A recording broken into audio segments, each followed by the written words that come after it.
Nag-CPR ang CEO ng isang walang malay na babae pero nang magkamalay, tinanong pa siya nito kung nag-toothbrush daw ba siya. Paano kung gusto itong maging mama ng kanyang anak?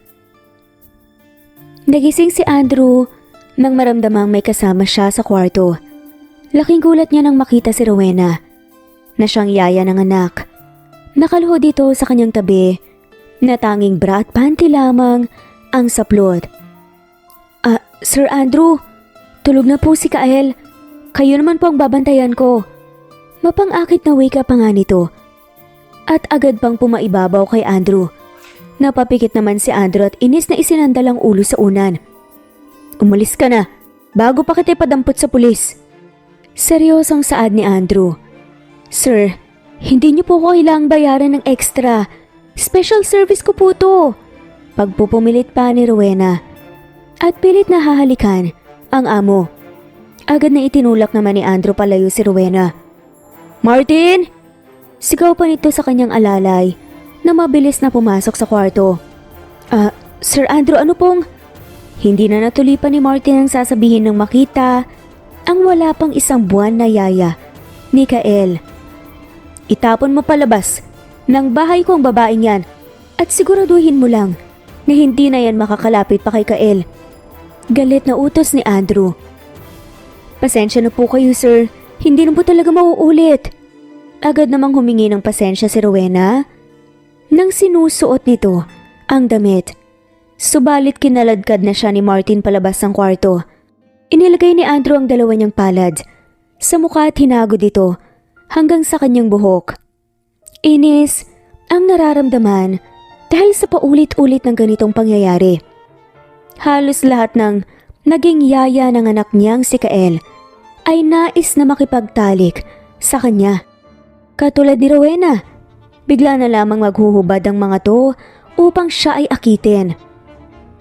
Kinuha ni Andrew ang cellphone niya at tinawagan ang kanyang sekretarya. Diana, pwede ba na ang susunod mong kunin na yaya ni Kael? Ay yung pangit? Yung hindi ako gustong alagaan kundi ang anak ko. Sagot naman ni Diana. Opo sir. Magalang na saad ng sekretarya subalit hindi mapigilang matawa pagkatapos ang tawag ng amo. Sadya naman kasing talagang napakagwapo ni Andrew. Halos lahat ng kababaihan nais siyang maangkin at maging nobyo sa kabila pa ng pagkakaroon niya ng anak. Karamihan sa mga nag-a-apply na yaya natutulala habang ini-interview si Andrew. Sir Andrew, nakaalis na po si Rowena. Muling bumalik si Martin makalipas ang ilang saglit. Gising na ba si Kael? Opo sir, binibihisan na po siya ni Manang Salome. Kung sana ay malakas pa si Manang Salome, ay siya na lamang sanang mag-aalaga, katulad ng ginawa niya sa akin noon. Tugon ni Andrew na hindi pa rin nawawala ang pagkunot ng noo. Ngayon po ang araw ng pagpunta niyo sa beach kasama si Kael. Ihahanda ko na po bang sasakyan? Sumama ka na lang at ang dalawang katulong para umalalay sa akin kay Kael. Masusunod po Sir Andrew. Nagpunta ang mag-ama sa nakaplanong pagbabanding nila sa beach.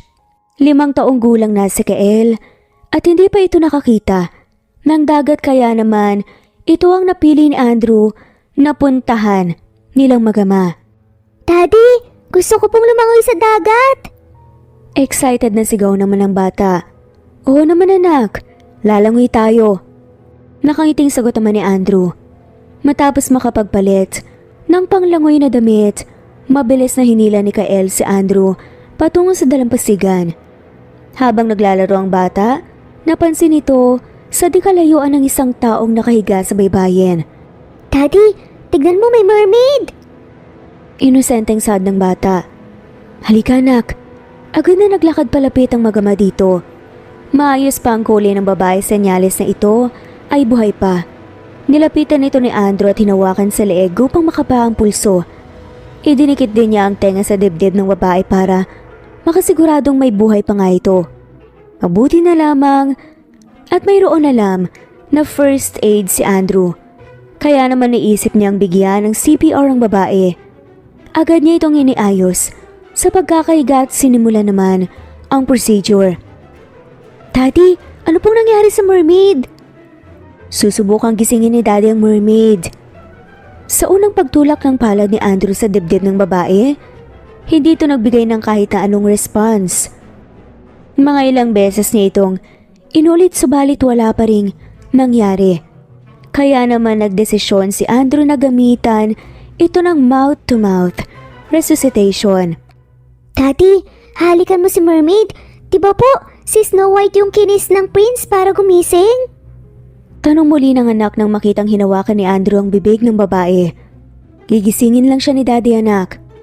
Paliwanag ni Andrew at handa nang idikit pa ang bibig sa babae. Ilang pulgada na lamang, magdidikit na nga ang mga labi ng dalawa. Ngunit bigla na lamang dumilat ang babae at nagulantang nang makita na hahalikan na nga siya ni Andrew. Anong ginagawa mo? Bakit mo kayo nahalikan? Saad ng babae. Nag-toothbrush ka ba? Galit na tanong pa nito. Sa kabila ng pagkainis ni Andrew, sa reaksyon ng babae, ay nakahinga siya ng maluwag sapagkat nagising ito. Buong akala niya, masasaksihan pa ng anak ang pagpanaw ng isang nilalang. Nagising ka na, mermaid! Masayang pahayag naman ni Kael. Mermaid? Mukha ba akong mermaid, bata ha? Biro pa ng babae. Opo, ang ganda-ganda niyo po kasi. Nawala po ba ang buntot niyo pagdating niyo po dito sa lupa? Inosente pa ring tanong ng bata. Hala, mermaid ba talaga ako? Nasaan ang buntot ko? Tanong naman ng babae kay Andrew. Aba, sira ulo pala to eh. Wika naman ni Andrew sa isip niya. Mama? Sino ka? Saad pa nito, na ikinataas ng kilay ni Andrew. Anong mama ka dyan? Mukha ba akong matanda? Napakagwapo ko namang mama. Hindi na napigilan pa ni Andrew magtaray. Wow, ang lakas naman ng bilib mo sa sarili. Natatawang tugon pa nito. Kael, halika na. Iwanan na natin ang babaeng yan na hindi marunong magpasalamat. Huwag mong tutularan ng ganyan. Napakunot na ang babae. Hoy, grabe ka naman kung makapag-judge. Huwag mo nga akong sisiraan sa bata. Sabat pa kaagad ng babae. Magpapasalamat ka po ba sa daddy ko, mermaid? Si Kael muli ang nagtanong. Salamat sa inyong magama sa pagtulong sa akin. Nahihiyang pahayag naman ng babae. Daddy, mabait naman po pala si ate mermaid eh. Tayo na anak. Hindi naman ito pinansin ni Andrew at tinalikuran ng babae. Sandali, bakit niyo ko iiwan? Hindi ba't nagpasalamat na ako? Mabait na ako. Bigla na lamang humabol ang babae na ikinagulat ni Andrew. Huminto naman ang magama at tinignan ng babae. Labis na nagtataka ang mukha nito at talaga namang bakas sa kilos nito na siya ay sasama sa kanila. Nagpasalamat na ako. Bata, wag ka nang magalit sa akin. Hindi ba't isa akong magandang mermaid? Kaya't sabihin mo sa daddy mo, patawarin na ako. Dugtong pa ng babae, kaya naman hinila ni Andrew ang anak. Papalapit sa kanya. Para kay Andrew, ay isang estranghero ang babaeng kaharap na sadyang kahina-hinalang kinikilos. Naihibang ka na ba? At bakit ka naman namin isasama? Sino ka ba? Sino ako? Hindi ba't kasama niyo ako? Nagtatakang tanong ng babae na lalong ipinagduda ni Andrew. Nagpapatawa ka ba? Hindi ka nga namin kilala. Bakas na galit sa boses nito. Hindi niyo ako kilala? Kung ganoon, anong pangalan ko? Anong lugar ba to? Nasaan ba ako at sino kayo? Sunod-sunod na tanong ng babae na agad naman naging balisa. Bago pa muling makapagsalita si Andrew, dumating na ang alalay nitong si Martin, kasama ang ibang tauhan upang protektahan ang among magama. Sir Andrew? Ikaw nang bahalang makipag-usap sa siraulong babaeng yan. Sandali lang! Tawag pa nga ng babae. Miss, hanggang dito ka na lang. Pinigilan ni Martin ang babae na makalapit pa sa amo habang naglalakad ang mga pabalik sa tent. Nalaman ni Martin na mayroong amnesyang babae at wala itong maalala. Pagkakakilanlan, buong akala ng babae ay kasamahan niya ang magama. Daddy, kawawa naman po yung mermaid. Saad ni Kael. Hindi natin siya kilala, anak. Hayaan na lang natin si Martin na makipag-usap sa kanya. Mahirap nang magtiwala sa panahon ngayon. Ilang saglit pa, pabalik na rin si Martin sa tent kasama pa rin ang babae. Ipinaliwanag nito sa magama ang pagkakaroon ng amnesia ng babae. Wala pong naaalala ang mermaid? Lumapit si Kael sa babae. Oo bata, baka pwede mong kausapin ang masungit mong tatay. Naisama na lang ako sa inyo. Napataas ang kilay ni Andrew dahil sa mga sinabi ng babae. Pagkatapos kitang iligtas, yan pa talaga ang sasabihin mo? Eh di salamat. Napakasuplado mo naman kasi. Buti hindi nagmana ang cute na batang to sa'yo. Hinimas-himas pa ng babae ang ulo ni Kael. Diba daddy umalis na si Ate Rowena? Si Ate Mermaid na lang po ang bagong mag-aalaga sa akin daddy, okay lang po ba? Nako, ang bait-bait mo talaga bata. Promise, aalagaan kita ng sobra. Sabi pa ng babae. At mukhang magkakasundo talaga ang dalawa. Hindi niyo po ko iiwan, Ate Mermaid? Malungkot na saad pa ng bata kaya't napaluhod ang babae. Bakit ko naman iiwan ang mabait tsaka cute na batang katulad mo? Anong pangalan mo ha? Ako po si Kael, 5 taong gulang na po ako. Kael, ako naman si... Teka, ano nga bang pangalan ko? Kahit pangalan ko hindi ko nga maalala eh. Rialin, yan na lang ang gamitin mong pangalan habang hindi mo pa naaalala kung sino ka. Sabat naman ni Andrew. Rialin? Ang simple naman ang naisip mong pangalan. Pwede namang lovely, pretty, ganda, diba? Hay, siraulo ka talaga. Naiiling-iling na lamang na saad ni Andrew. Habang tumatawa naman, ang babaeng tinawag nga niyang Rialin. Sige na nga, pwede na yun. Saad na lamang nito. Hindi ko talaga gusto ang tabas ng dila ng babaeng to. Singhal naman ni Andrew subalit hindi maikala na nakahinga siya ng maluwag dahil mukhang gustong-gusto ito ng kanyang anak. Iniuwi ni Andrew sa mansyon ang babaeng iniligtas sa dalampasigan na pinangalanan niyang Rialin. Kita ang mga saya ni Kael habang hinihila ang dalaga sa kanyang kwarto upang ipakita ang mga laruan nito. Binigyan naman ng matandang babae na si Manang Salome si Rialin ng mga damit na naiwan ng mga naunang tagapagsilbi upang may magamit. Sumama ka sa paghatid kay Kael sa paaralan. Utos ni Andrew kay Rialin habang nag-aalmusal ang bata. Hindi katulad ng mga dating tagapag-alaga ni Kael na nakikisabay sa kanilang magama kumain, si Rialin nakaupo lang sa tabi ng bata habang ipinagtatanggal pa ito ng tinik ng isda. Thank you po Ate Rialin. Hatid niyo din po ba ako sa school? Oo naman. At aantayin pa kita hanggang sa pag-uwi mo. Talaga po? 2 oras lang naman yun eh. Isa pa wala naman akong gagawin dito. Naging magkalapit nang husto si Kael at Rialin na para bang silang tunay na mag-ina sa loob lamang ng halos 2 linggo. Magkatabi nang natutulog sa kwarto na labis na ikinatuwa ni Andrew. Nakangiti niyang pinagmasdan ng mga to habang nasa kasarapan ng tulog. Masaya si Andrew dahil hindi nga katulad ni Rialin ang ibang mga babae na siya lamang ang habol. Subalit nagtataka siya kung wala ba talagang epekto dito ang kagwapuhan niya. Kinabukasan, nagyaya si Andrew na magpunta sa mall kasama ng anak na si Kael at si Rialin.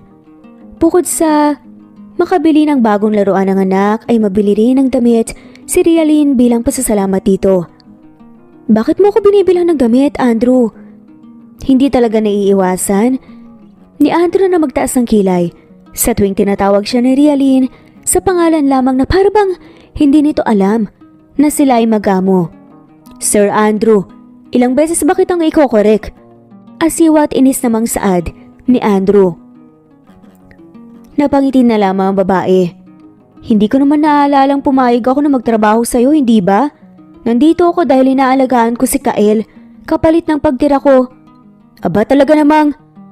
Hindi na nga pinatapos pa ni Andrew ang sasabihin nang madaldal na si Rialin Daddy, galit ka po? Biglang sabi naman ni Kael.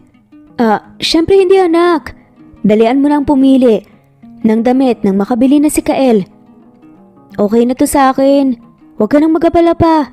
Saad naman ni Rialyn. Kasama ka palagi ni Kael sa school. Kaya ayusin mo yung itsura mo.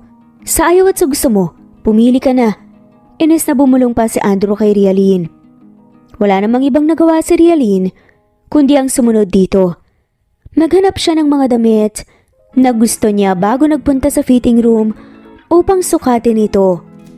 Nang lumabas si Rialyn sa fitting room, laking gulat ni Andrew nang nagpakita ito sa kanilang magama na animoy isa itong CEO. Nakasuot ito ng formal na pares ng suit na mala Paris Hilton ang itsura.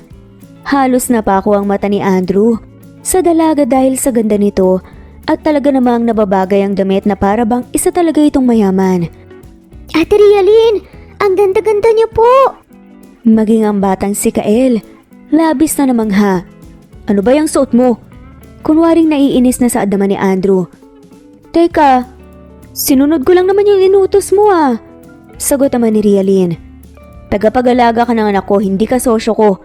Suplado namang tugon ito, ngunit nais niyang matawa. Hay nako.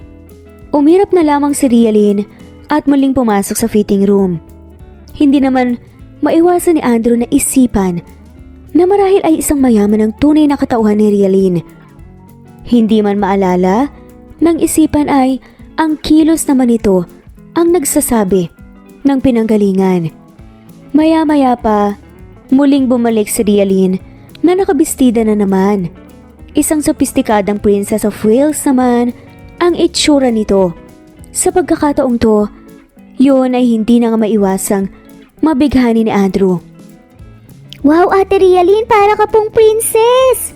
Muling puri naman ni Kael kaya natawa na lamang ng husto si Rialyn. Talaga pa Kael? Baka nga dati akong mermaid o kaya princess. Bakit ba kasi ganyan ang mga pinipili mo? Kunwari inis pa rin. Nasaad ni Andrew kaya naman napaupo na sa tabi ni Kael si Rialyn. Hay nako, pagod na ako. Ikaw ang nagsabing pumili ako, diba? Tapos wala ka namang nagugustuhan sa mga sinusuot ko. Hindi ba pwedeng yung simple lang na pang araw-araw ang piliin mo, yung casual lang? Ito nga ang nagugustuhan ng mata ko eh. Okay lang naman sa akin na binibigay ni Manang Salome, yun na lang. Ikaw ang may gustong bumili kaya ikaw na lang kayang pumili. Pagmamaktol pa ng babaeng si Rialyn, kaya muli na namang nakaramdam ng asar bigla si Andrew. Aba talagang inuubos mo ang pasensya ko. Tumayo si Andrew at siyang pumili ng damit para kay Rialyn. Hindi na rin niya ito pinasukat at agad na binayaran ng mga to. Muli tinawag ni Andrew si Rialyn upang kunin ang mga paper bag ng damit sa counter. Binayaran din niya ang suot na sopistikadang dress ng dalaga at hindi na ito pinagpalit pa upang ito ang gamitin habang sila'y namamasyal. Laking gulat naman ang alalay na si Martin nang lumabas si Andrew kasama si Rialyn na nagmukhang asawa ng amo at ina ni Kael. Rialyn, ako nang magdadala niyan. Pagpepresenta naman ni Martin, nakala mo'y sinusuyo ang magandang babae. Salamat Martin ah. Isang matamis na ngiti naman ang binigay ni Rialyn kay Martin. Na agad ikinatulala ng binata. Maging ito ay nabighani sa kakaibang ganda at aura ng dalaga. Nakita naman ito ni Andrew, ilang hakbang lamang ang layo. Hawak ang anak na si Kael. Agad itong nagkunot ng noo. Tinawag ang mga to. Bakit ang tagal nyo? Nako, may dalaw na naman yung amo mo. Biro naman ni Rialyn at kinindatan si Martin bago ito tumakbo papalapit kay Kael. Labis ang saya ni Kael. Habang namimili ng laruan nito, maging si Rialyn ay panay pili rin ng mga nagustuhan para sa bata. Kaya naman madalas itong pagkamalang siya ang ina ni Kael. Nagdesisyon si Andrew na kumain din sila sa isang restaurant at maging sa mga oras na yun ay talaga namang inaasikaso ni Rialyn si Kael. Mas inuuna nitong pakainin ng bata at hindi pa rin nakuha ng para sa kanyang sarili. Kumain ka na rin Rialyn. May pupuntahan pa tayo. Seryosong utos na lamang ni Andrew subalit wala namang bakas ng galit sa tono. Kaya ko na po to, Ate Rialyn. Nakangiting sabi naman ni Kael at kinuha ang kutsara sa kamay ng dalaga. Hindi pa rin maiwasan ni Andrew na mapatitig kay Rialyn. Talagang buo ang isip niyang isang mayaman din si Rialyn. Matapos kumain ay nagyaya naman si Kael sa amusement park. Nang maoras na yon, talaga namang napakaraming tao. Ngunit nais ni Andrew na ibigay lahat ng gusto ng anak dahil isang linggo itong mawawalan at pupunta ng ibang bansa para sa negosyo. Daddy, sa Ferris wheel po tayo. Agad na hinila ni Kael ang ama at si Rialyn na nakahawak ang magkabilang kamay sa mga ito. Masayang sumakay ang tatlo sa Ferris wheel at maging ang iba't ibang rides. Panay ang tili at tawanan nila. Ito ang unang beses na nakaranas ang mag-ama ng ganoong kasiyahan. Kumain pa sila ng ice cream habang naglalakad. Mula sa kalayuan, nakita ni Rialyn si Martin kaya binilan niya ito ng ice cream. Hindi naman ito nagustuhan ni Andrew at galit na namang bumulong sa dalaga. Anak ko, ang tindihin mo. Hindi ang ibang tao. Ano na naman bang nangyayari dun? Nagtataka naman si Rialyn sa pagbabago na naman ng kilos ni Andrew sapagkat labis ang saya nila kani-kanina lamang. Madilim na nang biglang magdagsaan ng mga tao dahil sa fireworks display na programa ng amusement park. Sa dami ng tao, nagdesisyon si Andrew na kargahin na lamang si Kael. Nakasunod naman si Rialyn subalit bumibilis ang paglakad nila. Bigla na lamang natabig si Rialyn na ikinagulat niya tapahinto nang lumingon siya upang tignan si Andrew ay hindi niya ito matanaw. Andrew! Andrew! Nagsimulang magsisigaw si Rialyn subalit walang sumasagot sa kanya. Hanggang sa nakawala na siya sa dagsa ng mga tao. Pilit niyang hinahanap si Andrew ngunit wala pa rin ito. Nagsimulang magtatakbo si Rialyn pabalik kung saan sila nagkahiwalay. Marami pa rin ang tao subalit isiniksik niya ang sarili upang mahanap si Andrew. Maya-maya pa, bigla naman ang pagputok ng malakas ng fireworks dahilan upang siya ay makaramdam ng takot. Nagsigawan ng mga tao nang kuminang ang pagkaganda-gandang mga pagkislap ng langit dulot ng fireworks. Andrew! Andrew! Nagsimulang tumulang mga luha ni Rialyn na parang bata na natatakot na naiwan. Napapaupo pa nga siya sa kalsada nang bigla na lamang may tumawag sa pangalan niya. Rialyn! Andrew! Agad na nagtatakbo si Rialyn upang yakapin si Andrew. Andrew, bakit mo ko iniwan? Alam mo namang wala akong maalala, di ba? Natatakot ako. Hindi ko alam kung saan ako pupunta. Susundin ko na lahat ng uutos mo, pangako. Basta, wag mo lang ako ulit iiwan, ha? Mangiyak-ngiyak pa nga na saad nga nito. Takot na takot itong nagsalita matapos humiwalay sa pagkakayakap sa lalaki. Samantalang bigla namang nakaramdam ng mabilis na pagtibok ng puso si Andrew dahil sa nangyari. Hindi maiwasang maawa ni Andrew kay Rialyn habang pinapanood ang pag-iyak nito. Hindi na niya napigilan pang yakapin ang dalaga habang patuloy sa pag-iyak at hagurin ang likod nito. Pilit na pinapakalma ang pag-iyak nito. Shh, tahan na. Hindi na kita iiwan. Nawala ka na lang bigla kaya kita hinanap. Nang mapansin ni Andrew na wala sa likod si Rialyn, agad itong nagmamadaling bumalik sa pinanggalingan. Iniwan niya si Kael kay Martin sa kotse upang hanapin ang dalaga. Nang huminahon na si Rialyn at huminto na sa pag-iyak, nagpunta na sila sa kotse kung nasan si Kael at Martin. Ate Rialyn! Saan po kayo nagpunta? Ayos ka lang ba, Rialyn? Parehas ang dalawa na nag-aalala. Tara nang umuwi nang makapagpahinga na. Seryosong saad naman ni Andrew. Naging kapansin-pansin ang pagiging balisa ni Rialyn matapos ang pangyayaring yun. Agad itong nakaramdam ng takot kapag nawawala sa paningin si Kael. Pilit din itong gumagawa ng mga gawain sa mansyon. Laking gulat ni Andrew nang pag-uwi mula sa business trip.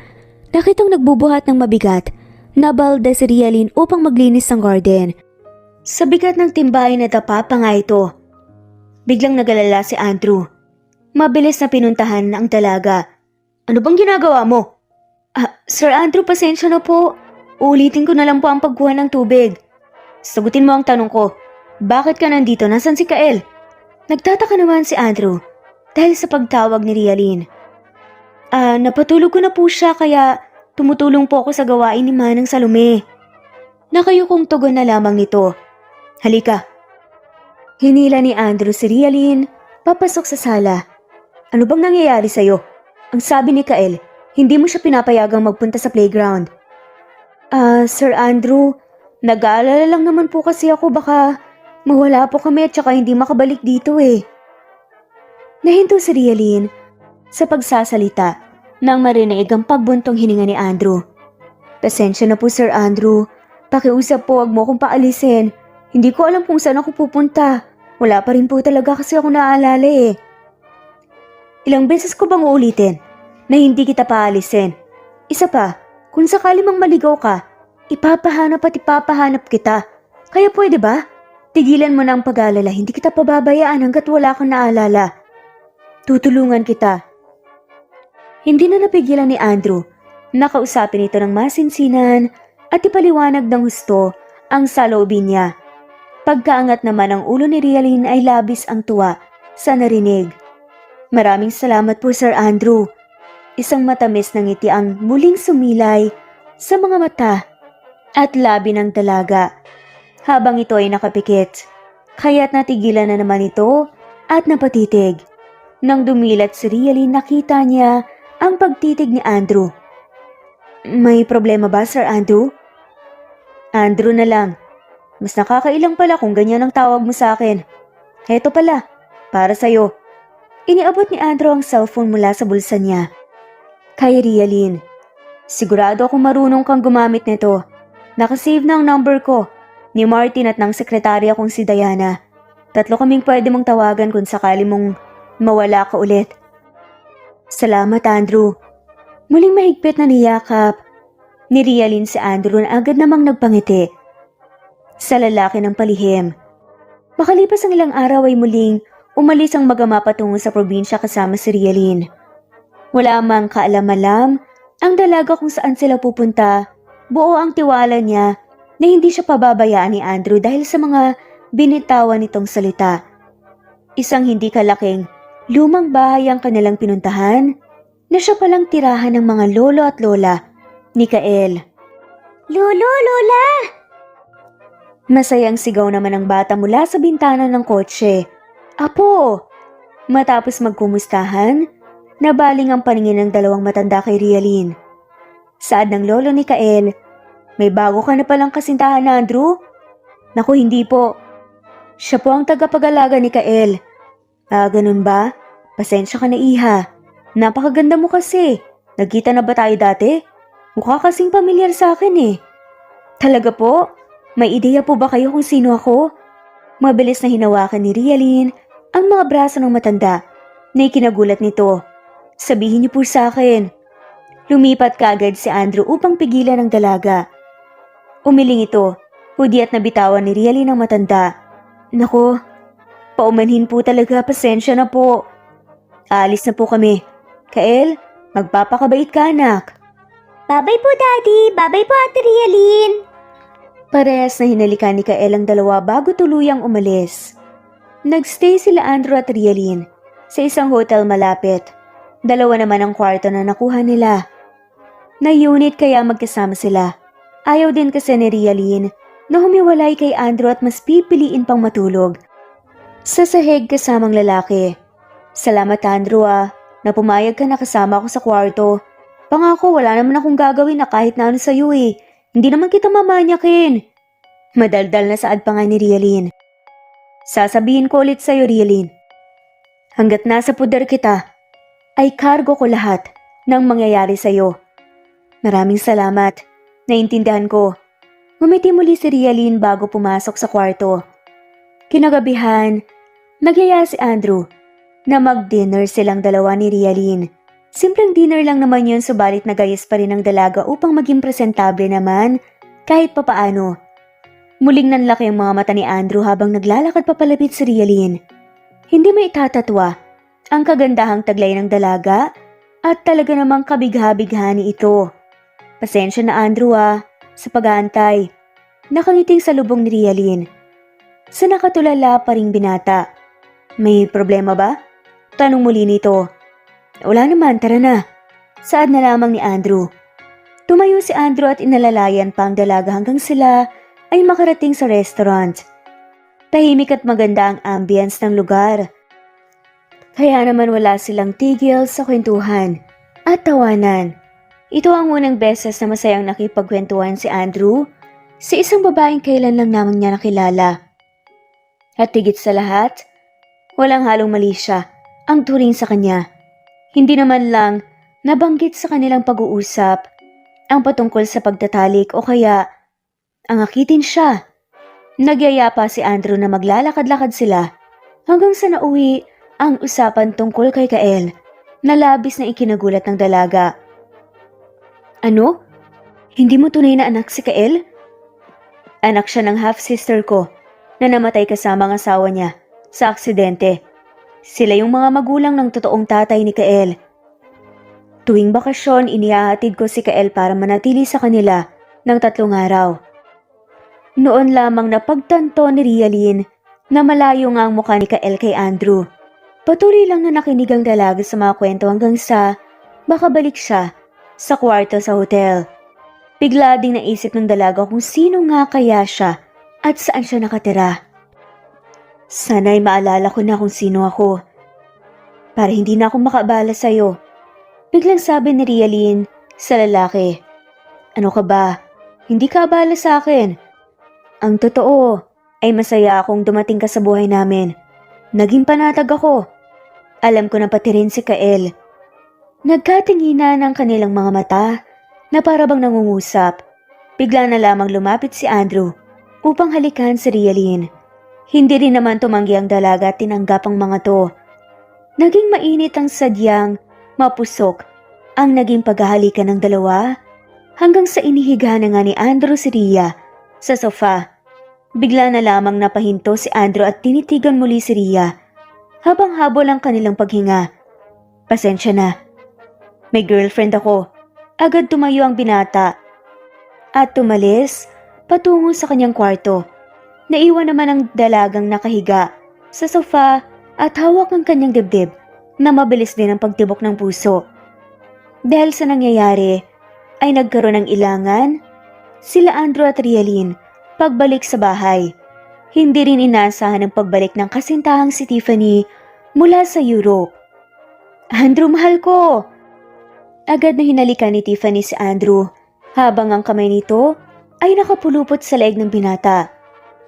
Tiffany, bakit hindi ka nagsabi na babalik ka na para nasundo kita? Tila kinakabahan na saad ni Andrew. Gusto kong i-surprise ka. Muli namang hinalikan ni Tiffany ang binata. Bigla din naman ang pag-uwi ni Rialin kasama si Kael na galing sa eskwela. Agad na tinakpan ng dalagang mga mata ng bata dahil sa eksena ng dalawa na talaga namang nag-iinit sapagkat nakapatong si Tiffany sa ibabaw ni Andrew. Sana sa kwarto yan ginagawa at may bata dito. Mabilis na napahinto si Andrew at bigla na lamang naitulak si Tiffany nang marinig ang boses ni Ria. Kael anak, maaga kang nakauwi ngayon. Naglalakad si Andrew palapit sa anak upang kargahin ito. Nagkatinginan naman sina Rialin at Tiffany na parehas nagtaasan ng kilay.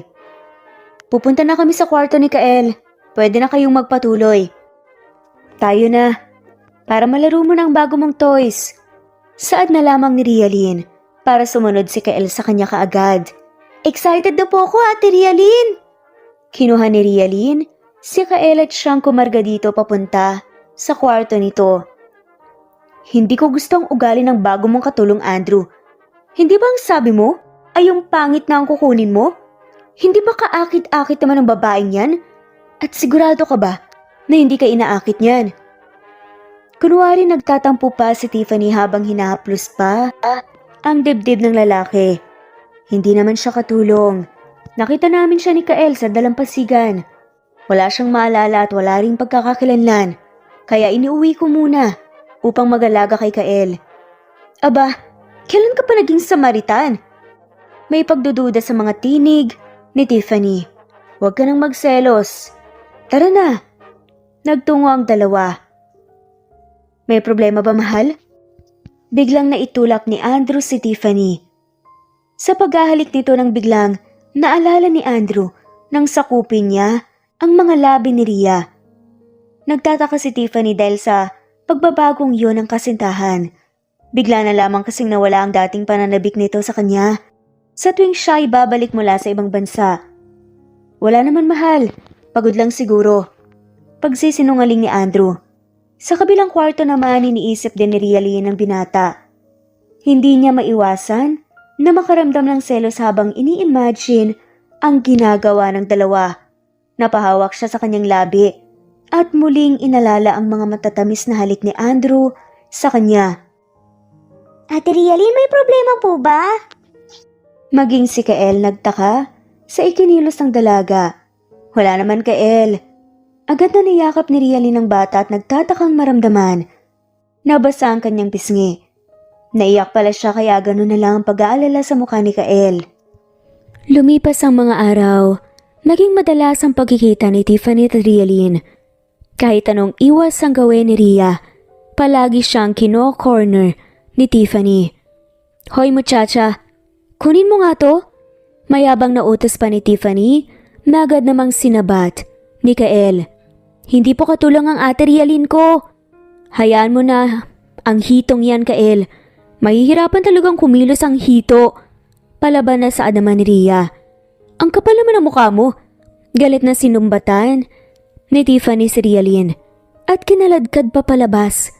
Sampid ka lang dito, tapos kung makaasta ka akala mo kung sino ka. Ano bang ginagawa nyo? Siya namang pagdating ni Andrew na agad hinawakan ni Tiffany, subalit hindi inaasahang na itulak niya ng malakas si Rhea, kaya nasubsob ito sa sahig. Rhea, agad na tumakbo si Martin upang tulungan si Rhea. Nasaktan ka ba? Nag-aalala pang tanong nito habang inaalalayan patayo. Hindi nagustuhan ni Andrew ang nakikita niyang mga pagtitig ni Martin kay Rhea. Nais man niyang lapitan hindi maaari sapagkat nakayapos nang mahigpit sa kanya ang kasintahang si Tiffany. Ate Rialyn! Maging si Kael nilapitan din si Rhea. Daddy, siya po ang nagsabunot kay Ate Rialyn. Kumalas si Andrew sa pagkakayakap ni Tiffany at tinignan ito ng masama. Napakabastos kasi ng katulong na yan. Palaban na saad pa ni Tiffany. Sinabi ko nang hindi siya katulong. Saad naman ni Andrew. Galit na sinigawan ni Andrew ang kasintahan at nilapitan din si Rialyn. Kinuha niya ito sa pagkakahawak ni Martin. Nasaktan ka ba? Sinabunutan na nga niya ako. Tinulak mo pa ako. Paano hindi ako masasaktan? Saad naman ni Rhea at tinabig ang pagkakahawak ng binata. Tara na, Kael. Muling bumalik sa kwarto ang dalawa. Lalo namang nag-init ang ulo ni Tiffany dahil sa ikinilos nga ng nobyo at nakaisip ng paraan upang mapalayas si Rhea sa tahanan nito.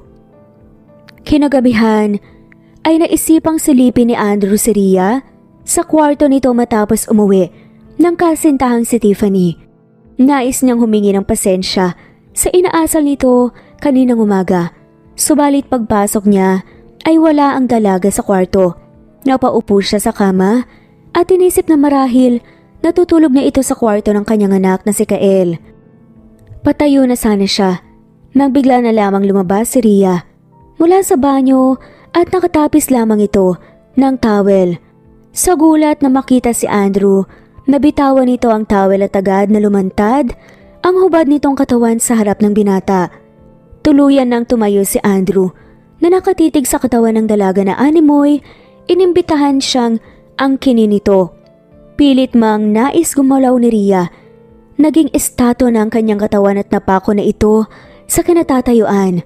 Dahan-dahang lumapit si Andrew kay Rhea at nagsimulang haplusin ang mukha ng dalaga bago hawakan ang baba nito upang halikan ang mga labi. Mainit at marahang halik ang ibinigay nila sa bawat isa. Subalit nagsimula na rin itong maging mapusok, kaya naman napahawak na si Rhea sa leeg ng binata. Maging sa latin ang buhok nito. Ilang saglit pa binuhat na ni Andrew si Rhea sa kama at hinubad ang kanyang t-shirt. Nagsimula na ring bumaba ang mga halik nito sa dibdib ng dalaga na animoy pinaglalaruan pa ang mga to. Andrew, nagsimulang iungol ni Rhea Lynn ang pangalan ng binata dahil sa panroromansang ginawa nito sa kanya. Lalong bumaba ang halik ni Andrew hanggang sa mangyari na nga ang climax. Napasigaw na lamang ng malakas si Rhea. Muling hinalikan ni Andrew si Rhea at pumaibabaw sa dalaga.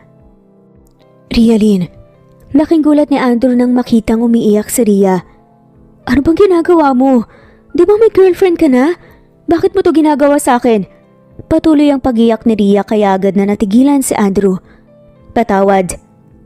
Umalis na lamang si Andrew sa pagkakapatong kay Rhea at bumangon. Hinalikan niya ang noo ng dalaga nang marahan bago kinuha ang kumot upang itakip sa katawan nito. Kinuha din niya ang damit at nagbihis. Magpahinga ka na, Rhea. Paalam nito at lumabas ng kwarto ng dalaga. Naging kapansin-pansin ang pag-iwas ni Rhea kay Andrew. Halos hindi na ito nakikita ng binata ng ilang araw. Ito naman ang sadyang ikinatuwa ni Tiffany dahil naisip niyang hindi na pala kailangan saktan pa niya o ito upang tigilan lamang ang pag-aakit sa nobyo. Daddy, hindi po ba sasama si Ate Rhea Lynn? Malungkot na tanong ng bata sa likuran ng kotse dahil naisipan ni Tiffany na yayain ng magama na mamasyal. Andito naman ako, Kael. Akong bahala sa'yo. Kumindat pa nga kunwari si Tiffany sa bata subalit hindi naman ito pinansin ng batang si Kael. Hindi katulad ng pamamasyal. Nakasama si Rhea Lynn, hindi ito naging masaya at madalas. Nagyaya lang si Kael na umuwi upang makita si Rhea. Labis na kinaasaran nito ni Tiffany kaya nagpaalam na magbaba niya si Andrew, pinagalitan niya ang bata. Huwag kang nga maarte, Kael, ha? Susunod na marinig ko talaga ang pagrereklamo mo, malilintikan ka sa akin. Narinig mo? Hinila pa ni Tiffany ang braso ng bata na agad namang natakot. Sabay sabing, subukan mong umiyak at iiwan kita dito. Pananakot pa nito. Nang makauwi sa bahay, ay agad na nagtatakbo si Kael kay Rhea. Maging si Andrew hindi napigilang matuwa na makitang sinalubong sila ng dalaga. Rhea Lynn, sana sumama ka. Hinahanap ka na ni Kael. Nakangiting bati pa ni Andrew. Nalabis si kinasimangot ni Tiffany at ipinulupot ang mga braso sa katawan ng binata. Napagod ka ba, Kael? Tara na.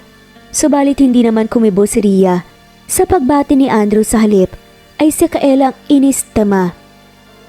Naging malamig na rin ang pakikitungo ni Andrew kay Tiffany dahil walang ibang laman ang isipan niya kundi si Rhea. Bihira na tuloy itong magpunta sa bahay ng kasintahan dahil hindi na rin naman nais nito silang magtalik. Pumunta naman si Kael at pilit na isinama si Rhea sa kwarto ng ama upang mag-goodnight ito. Halata sa mukha ni Andrew na hindi maganda ang pakiramdam nito kaya hindi na rin nagtagal ang anak. Kinagabihan ay hindi napigilan ni Rhea na silipin si Andrew sa kwarto nito. Laking gulat niya nang malamang inaapoy ito ng lagnat. Agad namang nagtungo ang dalaga kay Manang Salome. Subalit ito ay natutulog na kaya ang kasambahay naman ang kanyang natanungan at binigyan lamang ng cool fever. Binantayan ni Rhea si Andrew. Magdamag hanggang sa ito ay nakatulog.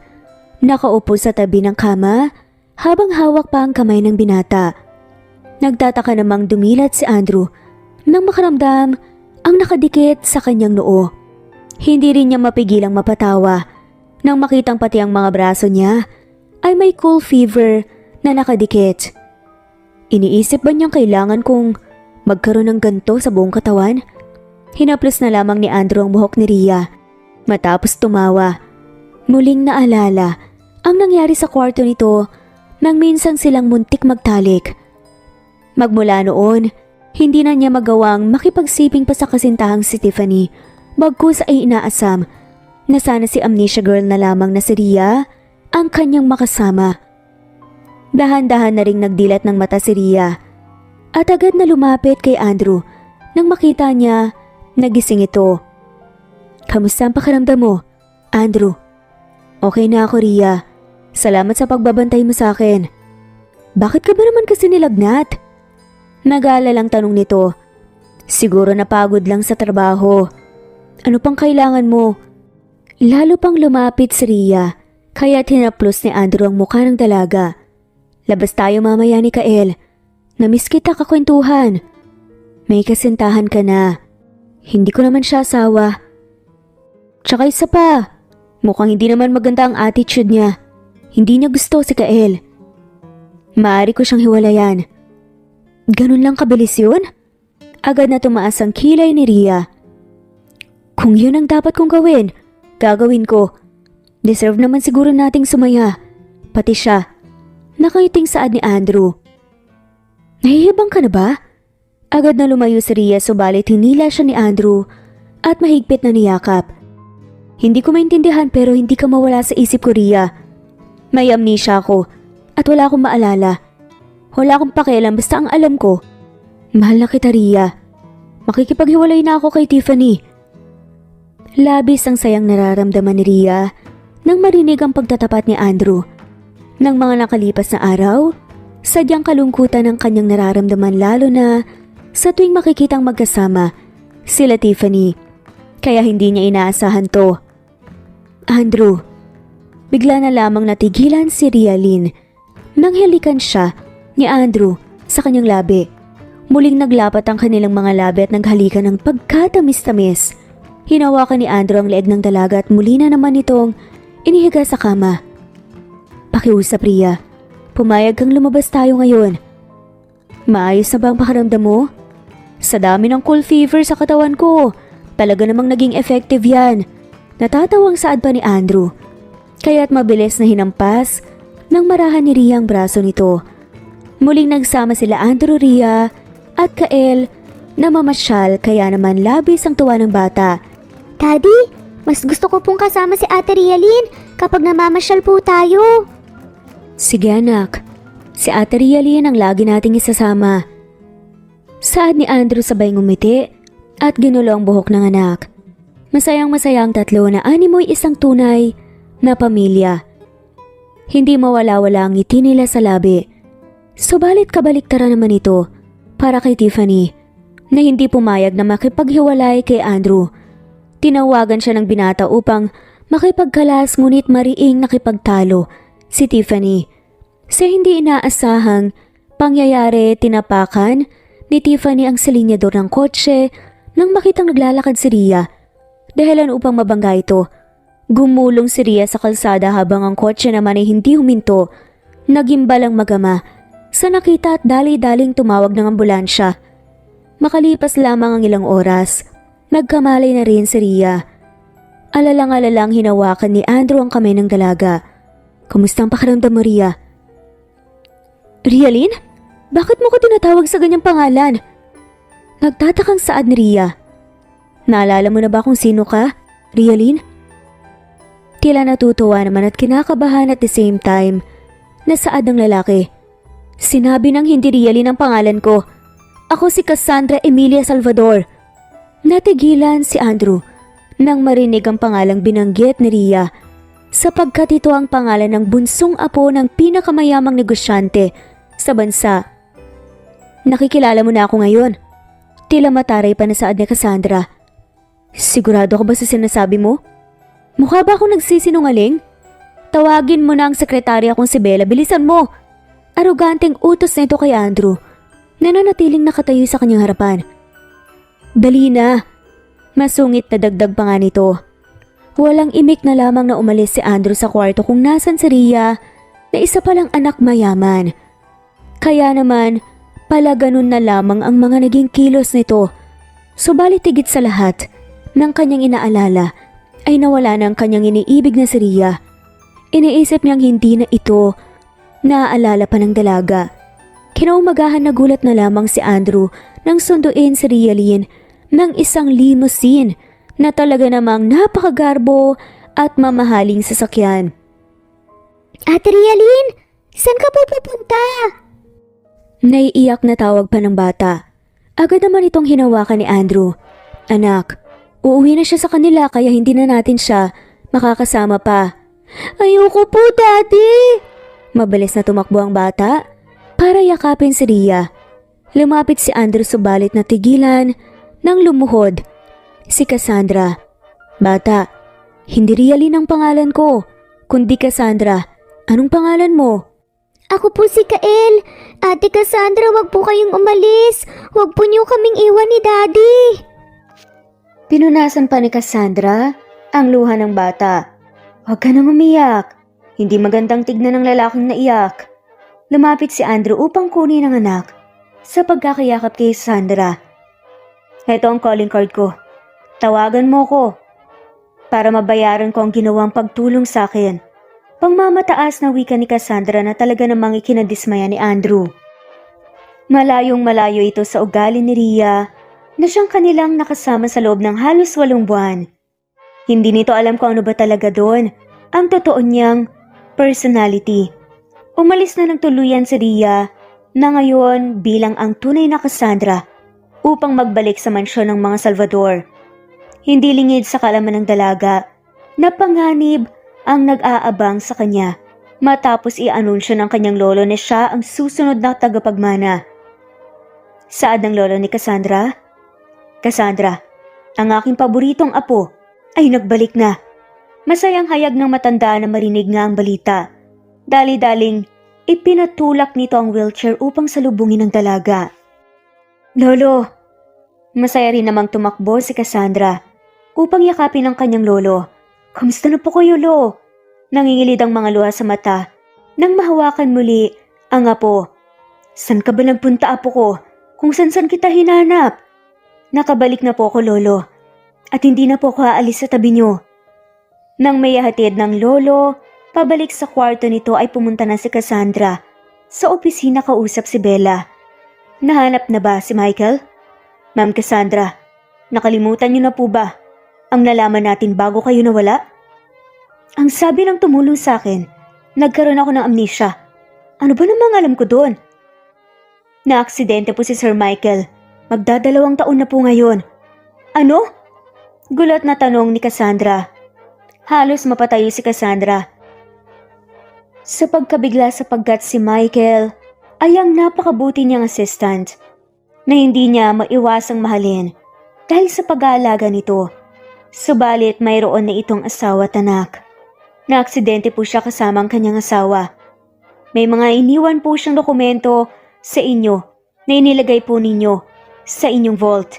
Pagkatapos lamang po ng 1 taon ay kayo naman po ang nawala. Pilit pa ring iwinaksi ni Cassandra ang mga balitang kanyang naririnig mula sa sekretaryang si Bella. Hindi niya pa rin lubos maisip na wala na si Michael, ang lalaking kanyang tagapagligtas. Wala na ang taong labis niyang pinagkatiwalaan. Iwan mo na ako. Malungkot na pahayag ni Cassandra. Ilang saglit pa ay lumipas. Binuksan ni Cassandra ang vault upang makita ang sinasabi ni Bella. Muling nagimbal si Cassandra nang mabasa ang report ni Michael na nagsasaad na ang kanyang tiyuhin ang siyang may pakana upang siya ay paslangin. Naroon din ang larawan ng ebidensya. May nakalakip din na isang personal na liham para sa kanya mula kay Michael. Ma'am Cassandra, dahil sa mga nalaman kong ito, nanganib po ang aking buhay. Ipagpatawad mo po kung kailangan kong umalis. May pamilya ako na kailangan ko din protektahan. Natatakot na ang asawa ko habang ang anak ko. Magtatatlong gulang pa lamang. Napakabata pa niya para lumaki sa takot. Patawarin mo kung mag-iingat ka. Hindi kita makakalimutan, paalam. Bigla na lamang nagbalik ang masasakit na alaala kay Cassandra. 1 linggo matapos niyang matanggap ang liham at mga ebidensyang ito, ibinalita sa TV ang malagim na aksidenteng nangyari kay Michael kasamang asawa. Nahulog ang sinasakyan ng mag-asawa sa bangin at agad ding sumabog. Marahil iniisip ng mga salarin na tangan nila ang ebidensya kaya't sinigurado nilang matutupok ang mga to sa apoy. Sa kabilang banda, ay nagpumilit si Tiffany na wag silang maghiwalay ni Andrew upang siya ang mag-alaga kay Kael. Natuwa naman ito nang biglang nawala si Rhea. Pumayag na rin ang binata habang pansamantalang wala pang makuha na magiging tagapag-alaga ang bata. Normal na bumalik lamang si Andrew sa kanyang trabaho sa negosyo, subalit parang may kulang sa kanya sa bawat tagdaan na araw. Kaya lang, laking gulat niya nang magkaroon ng hindi inaasahang bisita. Rialyn? Ibig kong sabihin, Cassandra, anong ginagawa mo dito? Anong maipaglilingkod ko? Ang sayang naramdaman niya, muling makita ang babae na tutunan na niyang mahalin ay napalitan ng pagiging formal na pagsasalita. Nais ko lang magpasalamat ng personal. Anong gusto mong kapalit sa pagtulong na ginawa mo sa akin? Formal din na sabi ni Cassandra. Habang tinititigan ni Andrew ang babaeng kaharap, ay may sakit sa puso niya sapagkat nawala na kahit na konting alaala ni Rhea dito. Isang sopistikadang babae na ito na sadyang nagtataglay ng aura ng isang mataas na tao. Mataas pa kaysa sa kanya. Wala namang espesyal na ginawa ang pagtulong ko. Isa pa masasabi kong ang Rialyn na nakilala namin ay siyang naging malaking tulong para sa aming mag-ama. Wala ka bang kahit na anong nais? Isang hotel, mamahaling kotse, lupain. Ibibigay ko sa'yo. Kahit ano. Ipagpaumanhin mo. Pero mayroon din naman akong ganun. Hindi ko kailangan ng charity. Pero hindi naman yan charity. Reward yun. Nakipagtalo pa ng husto si Cassandra dahil sa hindi niya nagugustuhan ang mga sagot ni Andrew na arogante din katulad niya. Charity o reward pa yan? Hindi ko kailangan. Mariin naman na saad ni Andrew. Nagmamagandang loob lang naman ako eh. Kung nais mo talagang makabawi sa akin, mabuti pang bisitahin mo na lamang ang anak ko. Kung hindi mo na itatanong, naging sobrang malapit kayo ng anak ko. Sige, tayo na. Agad na tumayo si Cassandra. Na talaga namang may halong pag-uusto. Kaya muli na namang nagtaas ang kilay si Andrew. Aba talaga namang, napakapalautos mo pala talaga. Pabulong ngunit narinig ito ng dalaga. May problema ba tayo? Mataray na namang tanong ni Cassandra. Hindi kita masasamahan. Busy ako sa trabaho ko. Tsaka anong tayo na? Sabi ko tayo na. Kung gayon, babayaran ko ang araw mo. Talaga naman oh. Hindi na napigilang magtaas ng kilay ni Andrew. Tara na. Pamimilit pa ni Cassandra at tumayo upang umalis kaya't wala nang nagawa pa si Andrew. Ngunit sa loob ng binata, ay may nakukubling kagalakan sa pag-asang maalala ng dalaga ang kanilang naudlot na pag-iibigan. Tahimik nga lang sila ni Cassandra habang nasa sasakyan.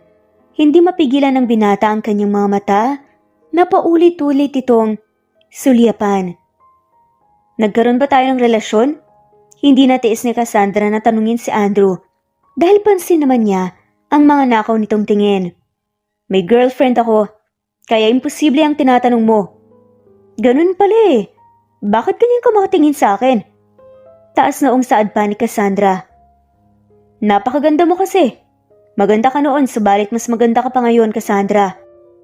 Hindi na napigilan pa ni Andrew ang kanyang sarili upang ipahayag ang saloobin.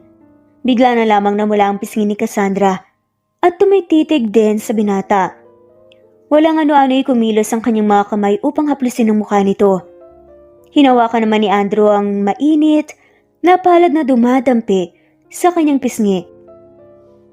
At ipinikit ang kanyang mga mata. May kasintahan ka pero nagagawa mo pa rin tumingin sa iba? Agad na umiwas din naman si Cassandra at dumistan siya ng bahagya sa binata. Pero parang may kung anong nararamdaman siya. Pasensya na. Seryosong saad na lamang ni Andrew. Hindi na muling nagkibuan pa ang dalawa hanggang sa makarating sa bahay ni Andrew. Bakit ka ba iyak ng iyak? Napakaingay mo. Umaalingaw nga mula sa labas pa lamang ng pinto ang boses ni Tiffany. Maging ang pag-iyak ni Kael. Ang sabi ko, tumahimik ka. Nagmamadaling pumasok na lamang si Cassandra. At muling ikinagulat iyon ni Andrew. Anong ginagawa mo sa bata? Tinulak ni Cassandra si Tiffany upang pigilan ang pagpalo nito kay Kael. Ate Cassandra! Agad na tumakbo si Kael patungo sa dalaga. Anong ginawa mo sa anak ko, Tiffany? Galit na sigaw naman ni Andrew at hinawakan ng mahigpit ang kasintahan na gusto naman niya talagang hiwalayan na. Kailangan disiplinahin ang anak mo. Napakatigas ng ulo. Tugon naman ni Tiffany. 5 taon lang siya, Tiffany. Hindi tamang disiplinahin siya ng marahas na paraan. Sabat pa naman ni Cassandra, umalis ka na sa pamamahay ko. Kinaladkad palabas ni Andrew si Tiffany. Andrew, ginagawa ko lamang ang pagiging mabuting ina. Tumahimik ka. Umalis ka na. Makikipaghiwalay ka na naman ba sa akin? Bakit? Naalala ka na ba ng babaeng yan? At ikaw naman babaeng malandi, alam mo naman na may kasintahan ng tao, agawin mo pa. Natigilan si Tiffany nang mabilis itong sinampal ng malakas ni Cassandra. Yan, para sa pananakit mo kay Kael. At heto, para sa pambibintang mo sa akin. 2 beses na sinampal ni Cassandra si Tiffany ng malakas bago ito umalis kasama si Kael, papunta sa kwarto ng bata. Dahil sa pagpupumilit ni Andrew, ay nakipaghiwalay na rin si Tiffany subalit nais na naman itong saktan si Cassandra. Muli itong nagabang sa kanyang kotse upang sagasaan ulit ang karibal. Ate Cassandra, hindi ka na po halis ulit, hindi ba? Kailangan kong bumalik sa trabaho huwag kang mag-alala. Babalik naman ako. Dito ka lang po, ate. Muling umiyak ang bata hanggang sa ito ay makatulog. Hindi ba't ang sabi mo, sabihin ko lang ang gusto ko, nakapalit ng pagtulong ko sa'yo? Kung gayon, nais kong pagbigyan mo ang anak ko, Cassandra, kahit ngayong gabi lang. Okay, sige. Hindi na nagawang tumanggi pa ni Cassandra, kaya naman nanatili siya sa kwarto ni Kael. Magdamago pang bantayan ng bata. Papikit na rin siya nang pumasok si Andrew.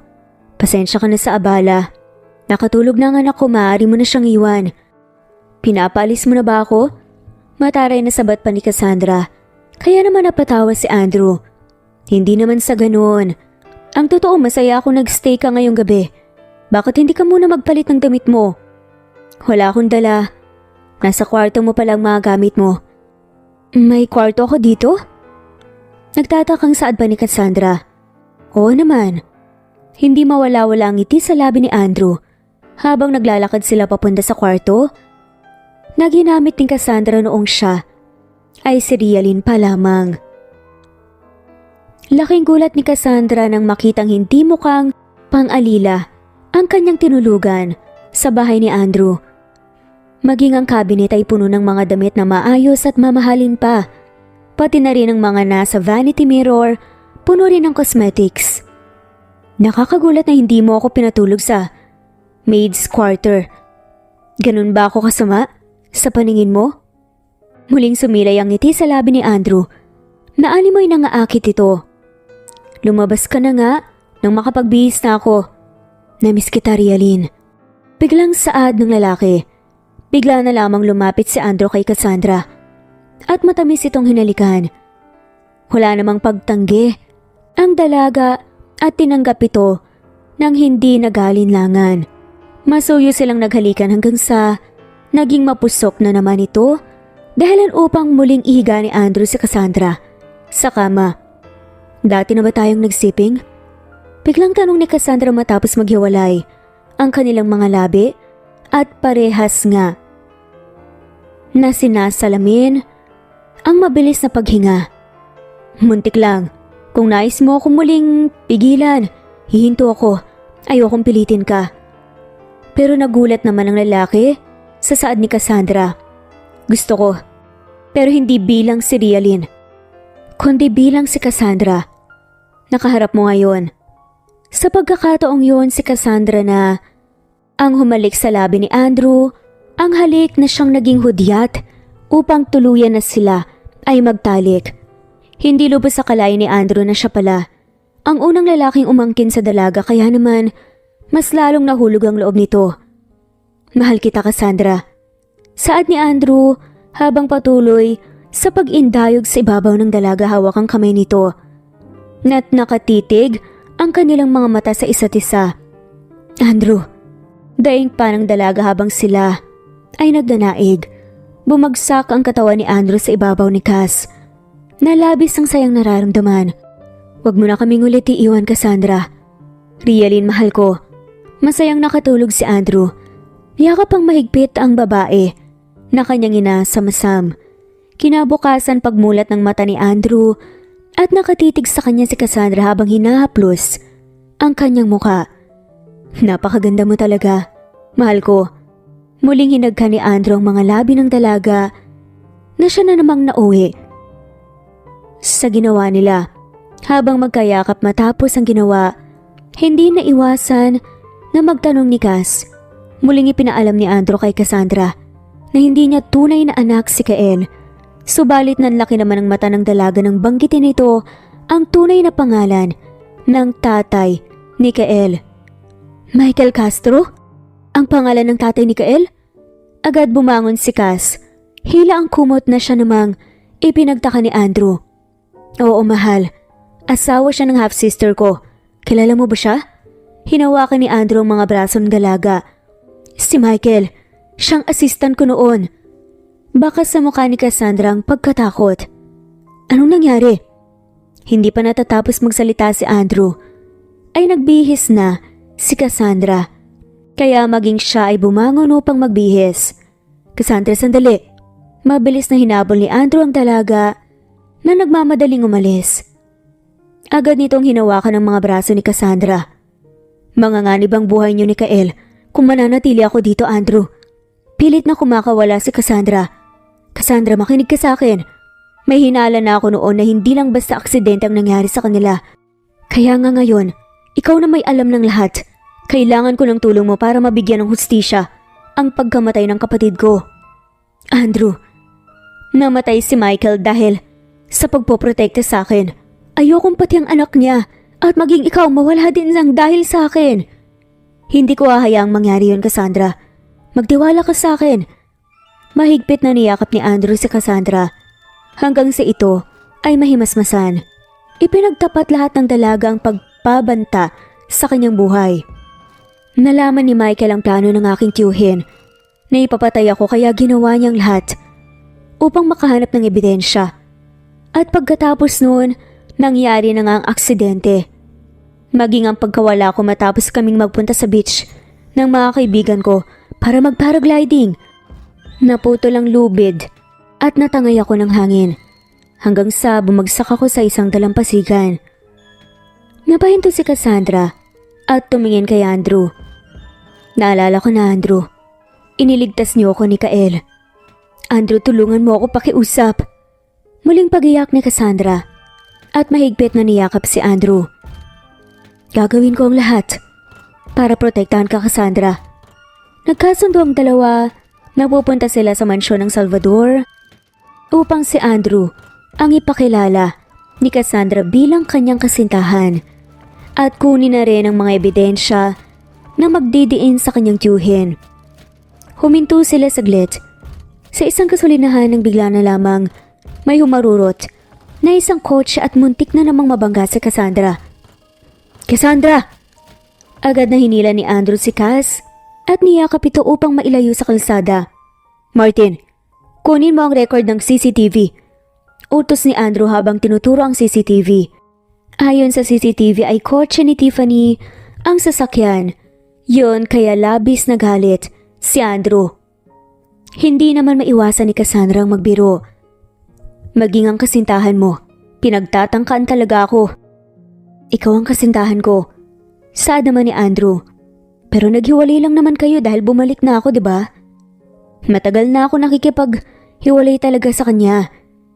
Hindi ko lang matatanggap ang babaeng hindi kayang mahalin ang anak ko. Kaso hindi niya talaga matanggap. Nagsiselos ka ba? Nakangiting biro nga rin ni Andrew, kaya naman hinampas ni Cass ang braso niya. Tumigil ka nga dyan. Pagdating sa mansyon, bumungad muli ang kanyang lolo at masayang binati ang pagdala niya ng kasintahan. Nais kong itakda ka agad ang inyong kasal. Sad naman ang tiyuhin ni Cass. Kasal agad, Papa? Hindi ba't kababalik lamang Nang paborito nyo nga po? Isa pa hindi pa natin nakilalang lalaking yan. Andrew Sebastian, mula sa angkan ng Manalo, ang pamilya ko ay nagmamay-ari ng iba't ibang negosyo sa bansa. Graduate ako ng Business Economics sa Amerika na may pinakamataas na parangal. Buong pagmamalaking ipinakilala ni Andrew ang sarili. Nagmamay-ari ng isang mamahaling hotel at kung ano-ano pa. May 5 branches na makikita sa buong mundo. Mahilig din akong sumali sa iba't ibang sports at naging reservist din ng bansa sa loob ng 1 taon. Pagpapatuloy niya na naudlot dahil bigla na lamang pumalakpak ang lolo ni Cassandra. May sasabihin ka pa, Luis?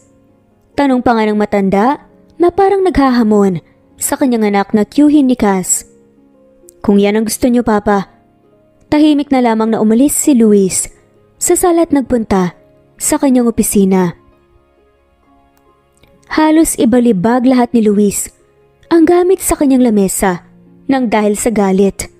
Buong akala nito nagtagumpay na siya sa kanyang pag-uutos na mawala ang pamangkin. 8 buwan nang nakakalipas. Kinuha nito ang telepono upang tawagan ang kanyang tauhan upang muli na namang utusan. Siguraduhin niyong hindi kayo papalpak ngayon, mga inutil. Galit na sigaw pa ni Luis at ibinalibag ang telepono. Lingid sa kaalaman ni Luis ay parating na pala ang mga pulis upang ipadampot ito. Matapos ipakita ni Cassandra at Andrew ang mga ebidensyang iniwan ni Michael, ay labis na nanggalaiti ang matanda. Nalaman din nila na si Luis din pala ang dulot ng pagkamatay ng ama ni Cassandra. Papa, bakit akong pinagbebintangan niyo sa pagkawala ni Cassandra? Tumahimik ka. Nasa akin ang ebidensya na nagpapatunay ng lahat. Ngayon ay naniniwala na akong ikaw din talaga ang siyang pumatay kay Carlo. Napakademonyo mo, Luis. Anak mo ko pa. Ako dapat nang magmana ng lahat ng to. Anak lamang kita sa labas. Demonyong bata, hindi na sana ako pumayag pa. Napatirihin ka sa bahay ko. Pagdusahan mong ginawa mo. Tama na po, Lolo. Ang puso niyo po. Pinigilan naman ni Cassandra ang lolo dahil namumula na ito sa galit. Matapos damputin si Luis ng mga pulis, naupo na ang matanda at hinawakan ng mga kamay ni Andrew. Andrew, pakiusap. Huwag mong pababayaan ang apo ko. Ako pong bahala kay Cassandra. Mahal ko po ang apo niyo at hinding-hindi ko po siya kailanman pababayaan. Bumalik muli sila Andrew at Cassandra sa bahay at nagimbal sa balitang nawawala na naman si Kael. Agad na nagtatakbo palabas ang dalaga upang hanapin ang bata. Cassandra, sigaw sa kanya ni Andrew. Sinabi ko naman sa iyo, Andrew kapahamakan lang ang hatid ko sa inyong magama. Hindi ko mapapatawad ang sarili ko kung may mangyaring masama kay Kael. Niyakap ni Andrew nang mahigpit si Cassandra habang ito ay humahagulgol. Magiging okay lang ang lahat. Mahanap natin si Kael. Tahan na. Panunuyo ni Andrew. Ilang saglit pa ang lumipas. Nakatanggap ng tawag si Andrew mula kay Tiffany at nagsasabing kasama niya ang bata sa airport at papunta na sila ng Amerika. Nang marinig ito ni Cassandra, dali-dali itong nagyaya papunta sa airport. Martin, ikaw nang bahala. Nagtinginan si Andrew at Martin na para bang alam na ng bawat isang dapat gawin. Mabilis na nakarating ang magkasintahan sa airport at sinalubong naman sila ni Tiffany. Daddy! Ate Cassandra! Naiiyak na tawag ni Kael. Hindi ba't ang sabi ko ikaw lang, Andrew? Bakit mo sinamang babaeng yan? Gagawin kong lahat ng gusto mo. Basta't huwag mo lang sasaktan si Kael. Gusto kong mawala ka sa landas namin. Imposible ang gusto mong mangyari. Sabat naman ni Andrew at hinawakan ng kamay ni Cassandra. Ang babaeng to ang siyang aking pakakasalan at magiging ina ni Kael. Kaya lumayas ka na sa paningin ko kung ayaw mong tapusin ko ang buhay mo. Tinignan ni Andrew ang nanlilisik na mga mata ni Tiffany. Bakas ang pagiging seryoso nito. Nakaramdam ng takot si Tiffany kaya binitawan nito si Kael. Nagtatakbo naman si Kael papunta kay Cassandra. Ilang minuto pa Dumating din ang pulis upang arestuhin si Tiffany dahil sa pagnanasa nito kay Cassandra at pagkidnap kay Kael. Pilit ang humingi ng tawad si Tiffany subalit buo na ang loob ni Andrew. Ikinahihiya akong nagkaroon ako ng kasintahan na katulad mo. Umalis ka sa harapan ko. Cassandra, patawarin mo ako. Lumuhod si Tiffany kaya't napilitang sumagot si Cassandra.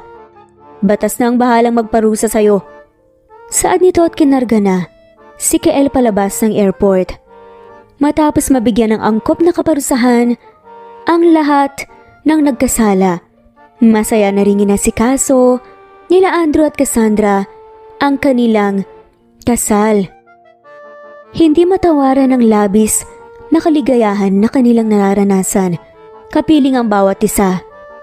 Mula nang maalala na rin ni Cassandra ang naging katauhan niya bilang si Realin na lihim na minamahal ni Andrew, ay lubos na rin niyang ibinigay ang pag-ibig sa binata.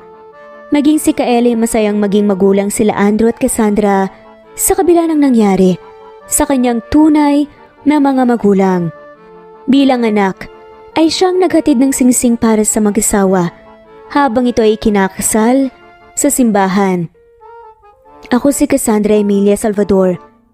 Tinatanggap si Andrew Sebastian Manalo bilang aking kabiyak. Ako si Andrew Sebastian Manalo. Nangangakong pakamamahalin si Cassandra, susuportahan, poprotektahan sa hirap at ginhawa hanggang sa huling hininga ng buhay ko. Matamis na naghalikan ang bagong kasal matapos ihayag ng pari ang kanilang pag-iisang dibdib na puno ng masigabong palakpakan ang simbahan at walang tigil ang kanilang pagsipol at paghagis ng mga bulaklak habang naglalakad palabas ang mag-asawa. Bakas sa ngiti sa mga labi ng dalawang pusong pinagtagpo sa hindi inaasang pagkakataon upang habang buhay na magkasama sa hirap at ginhawa. Namuhay nga sila ng matiwasay at masaya. Mas lalo pang pinasaya nang magkaroon sila ng anak, hindi lang isa, kundi triplets pa. At dito na nga po nagtatapos ang kwentong pagmamahalan ni na Cassandra / Realin at Andrew. Maraming salamat po sa lahat ng mga walang sawang sumusubaybay at i-comment lamang po kung gusto niyo pong magpa-shoutout. Muli ito ang Cat Amazing Stories. Thanks for listening at shoutout po sa mga sumusunod. Maria Lirazan, Mamerto Angeliano, Marilu Estrada, Jessica Salvador, Teresita Schmid, Duffy Blocks Fruits, Teresa Arian Maguad, Batang Ibunan, Jocelyn Marcelo, Jane, Mavic Bautista, Leonisa Azotes, Aileen Glagana, Sally Ibera, Jesusa, Adelfa Kaisip, Presbyteros Rose, Cecilia Alvior, Cecilia Awisan, Naudes Mendoza, Ferdinand TV, Miras Channel, Mercy Javier, Sunshine Sotalbo, Imelda Cunan, My Vlog TV, Elijah, Emily Kinvlog, Maricel Crispolon, Nympha Medina, Juliet Panlilio, Susan Ramos, Elisa Jacobe, Porky Pine TV, Corazon Danke, Janice Estrella, Jessica Vargas, Simeona Leonardo, Elisa Jacob, Sofia the Vlogger, Babes Music and Memories, Lina Almazan, Estelita Mahia, Rezeline Unday, Angelina Samia, Corazon Danke, Nat Green Fox, Cleo Waling, Nanita Paring, Evangeline Zamora, Leonardo Priya, Deep Dorado, Maria Girly Gakutan, Helen Murillo, Maria Abing, Novilia Pagatpatan, Jasmine Baya, Larry Yee, Anita Hernando, Jen, Rosemary Vasquez, Imelda Bailosis, Angelita Aguinaldo, Ann Mariano, Wenoni,